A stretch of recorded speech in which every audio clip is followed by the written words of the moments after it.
Hello guys, welcome back to the channel and welcome back to the new video. और ये video है chemistry को लेके। 2019 का पेपर है PYQ। 2019 का आज हम केमिस्ट्री पार्ट कंप्लीट कर लेंगे और वही 30 क्वेश्चंस रहेंगे हमारे पास केमिस्ट्री के। एंड अगेन आपको थोड़ा आइडिया हो जाएगा कि किस तरह का सिलेबस रहता है। आई होप आपने 2020 का पेपर कर लिया होगा और अब 2019 का अब हम करने जा रहे हैं। सो ये रहा पेपर। और बच्चे मुझसे काफ़ी फ़ोटोज़ भी मांग रहे थे पेपर की। 2020 का पेपर एक्चुअली मेरे से थोड़ा मिसप्लेस हो गया है और मुझे ध्यान नहीं आ रहा मैंने कहाँ पे रखा हुआ है। और जैसे वो मुझे मिलेगा मैं उसका PDF का लिंक अपने डिस्क्रिप्शन में दे दूँगी। और इसका जब हम फिजिक्स कर लेंगे तो तीनों क्वेश्चन पेपर जब कंप्लीट हो जाएंगे, मतलब तीनों पार्ट्स जब कंप्लीट हो जाएंगे तो इनका PDF भी मैं डिस्क्रिप्शन बॉक्स में दे दूँगी। आप PDF खोल के भी इसको पढ़ाई कर लेना अपनी। सो यस, स्टार्ट करते हैं अपना आज का हम question paper.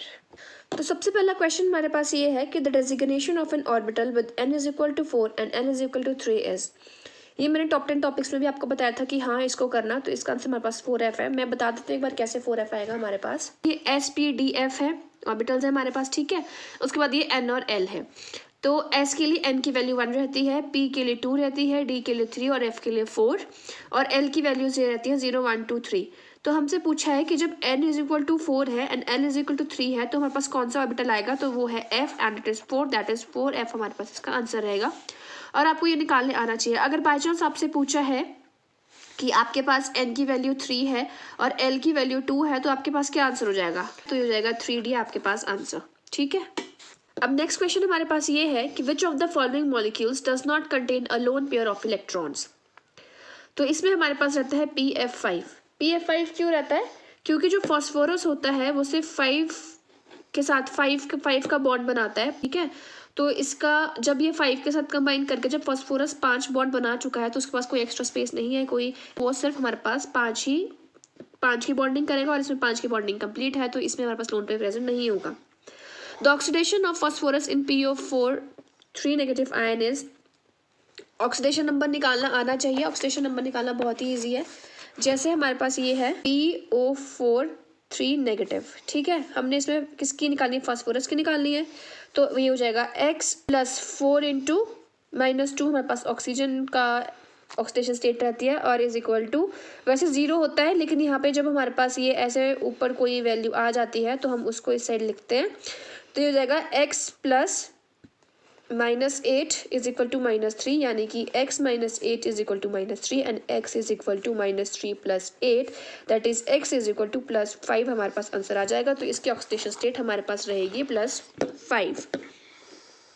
The radio active isotope of hydrogen is tritium, ठीक है। ट्राइटियम हमारे पास रेडियो एक्टिव रहता है। मैंने आपको टॉप 10 टॉपिक्स में बताया था कि रेडियो एक्टिव सबका याद कर लेना। अगला है magnesium is present in, obviously chlorophyll में हमारे पास मैग्नीशियम प्रेजेंट होता है। Depletion of ozone layer causes, वही स्किन कैंसर आपने पढ़ा होगा। स्किन कैंसर होता है हमारे पास ओजोन से, जो हार्मफुल रेज आएंगे उससे स्किन पे कैंसर हो सकता है। The molarity of pure water is 55.6, ठीक है। प्योर वाटर की मोलैरिटी 55.6 रहती है हमारे पास। उसके बाद galvanized iron sheet are coated with, वही जिंक के साथ कोट करते हैं ताकि उसमें रस्ट ना लगे। गैल्वनाइजेशन है, इसका प्रोसेस देख लेना। Commercial alcohol is made unfit for drinking by. Alcohol को अनफिट कैसे करेंगे? जब अगर हम उसमें मिथाइल एल्कोहल या फिर मिथेनॉल ऐड कर देते हैं तो कमर्शियल एल्कोहल जो है वो unfit for drinking. Formalin is 40% एक का सोल्यूशन ऑफ, वैसे तो फॉर्मेल्डिहाइड होता है, ठीक है, पर यहाँ पे ऑप्शन में फॉर्मेल्डिहाइड नहीं है। इसका आंसर रहेगा हमारे पास मिथेनॉल। मिथेनॉल और मिथेनॉल में कंफ्यूजन है, इसका आंसर रहेगा methanol. Aldehyde having no alpha hydrogen atom undergoes, obviously Cannizzaro reaction, जिसमें अल्फा हाइड्रोजन नहीं होता उसमें कानिज़ोरो रिएक्शन रहता है। और बाकी के इन रिएक्शंस में क्या क्या कंडीशंस रहती है, just go through them once. Planck's constant has a unit of angular momentum.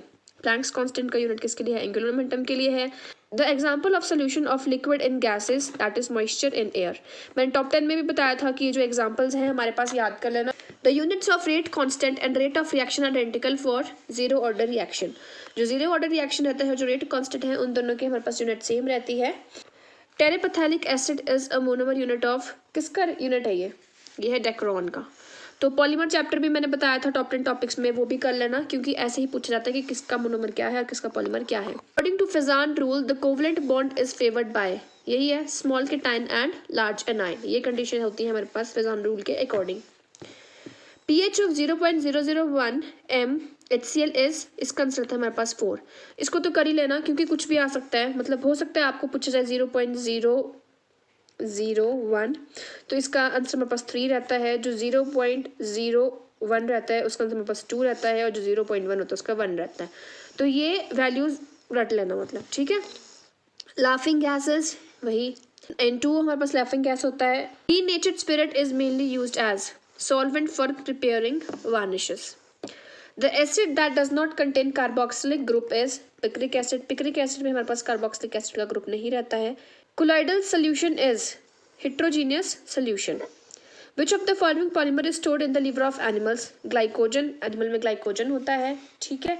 वही पॉलीमर चैप्टर इंपॉर्टेंट है, पॉलीमर से क्वेश्चन आएंगे, कोलाइडल सोल्यूशन से क्वेश्चन आएंगे, ठीक है।